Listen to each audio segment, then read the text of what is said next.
నమో భగవతే వాసుదేవాయ నమః. ఓం నమో నారాయణాయ నమః. ఓం నమః శివాయ నమః. ఈరోజు భగవద్గీత నుంచి మరొక శ్లోకంతో మీ ముందుకు వస్తున్నా. మీ శ్రీనివాస్ దేవాని. భగవద్గీత శ్లోకాలు ఎందుకు చెప్తున్నానంటే మన ధర్మం యొక్క విలువలు తెలుసుకోవాలని మీ అందరికీ విన్నపం చేస్తున్నాను. భగవద్గీతలో ధర్మానుసారం కర్మానుసారం స్పష్టంగా చెప్పబడి ఉన్నది. కర్మ అనగా మనం చేసే పనిని బట్టి కర్మ జరుగుతుంది. కాబట్టి మనం ఎంత మంచి కోరుకుంటే అంత మనం మంచి మార్గాన్ని నడవాలనే ఉద్దేశంతో భగవద్గీత శ్లోకాలతో మీ ముందుకు వస్తున్నా. మీ శ్రీనివాస్ దేవని. తత్వవితో మహాభావో గుణకర్మ విభాగయో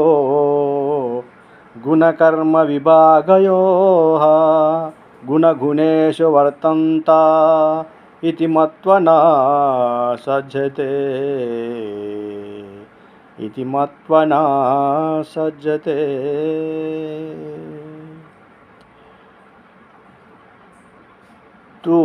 అయితే ఓ మహానుభవ, గుణ విభాగ కర్మ విభాగముల యొక్క తత్వము నెరింగిన జ్ఞానయోగి గుణములన్నీయును గుణేషు గుణముల యందే వర్తంతే వర్ధిల్లును ఇతి మత్వ అని తలంచి నహ సజ్జతే అసక్తుడ కాడు.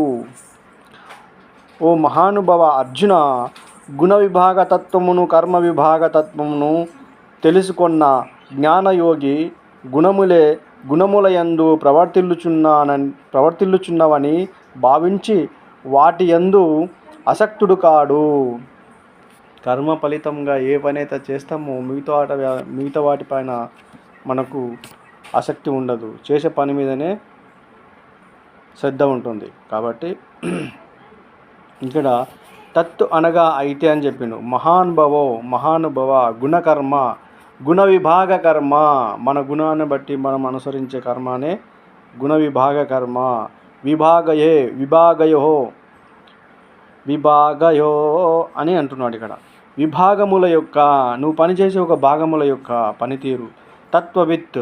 తత్వమును నెరిగిన, తత్వవిత్ అంటే తత్వము నెరిగి ఆ యొక్క భావనను ఎరిగిన జ్ఞానయోగి గుణములన్నీయును గుణేషు గుణముల యందే వర్తంతే వర్ధిల్లును ఇతి మత్వ అని తలంచి నా సజ్జతే అశక్తుడు కాడు, ఎటువంటి దానిపైన అశక్తుడు కాడు అని అర్థము.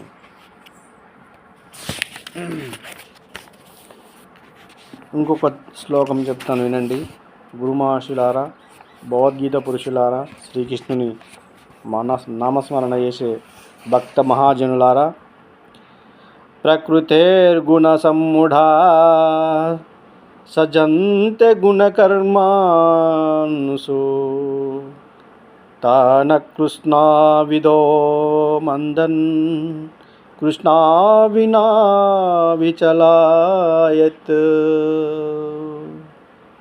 ప్రకృతి యొక్క గుణ సమ్ముడ గుణములచే మోహితులైన వారు గుణకర్మస్సు అనగా గుణములయందును కర్మలయందును సజ్జంతే అశక్తులయుందురు. తాన్ అట్టి అకృష్ణ విదాహ మిడిమిడి జ్ఞానము గల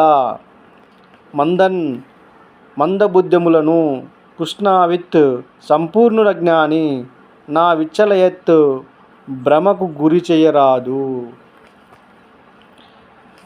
ప్రకృతి గుణములచే పూర్తిగా మోహితులైన మనుషులు ఆ గుణముల యందును కర్మల యందును మిక్కిలి అశక్తులగుదురు.